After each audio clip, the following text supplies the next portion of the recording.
মাথাটা আরেকবার সুবা দিয়ে লই। কানে পানি ঢুকছে রে। আমার চেহারা যে সুন্দর আছিল এখন তো আমেরিকার লোকে মিলা যাইতেছে না, গরমে কালো হয়ে গেছি।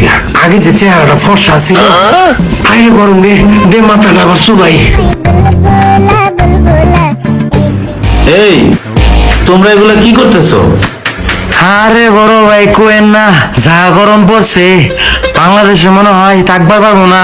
আমি ইউরোপের কোনো দেশে চলে যাবো, জেনে খালি বরফ পরে বরফ। আমার গরম একদম সহ্য হয় না। যে গরম পড়ছে বড় ভাই, মনটা যেতেছে চামড়া খুলে পানিতে চুবাই আবার পড়ি, আর দম রে দিকটা বাইরে যেতেছে না। কি যে একটা অবস্থা। তুই গেলে ভাই আমার হলো যে তোর পিছে পিছে।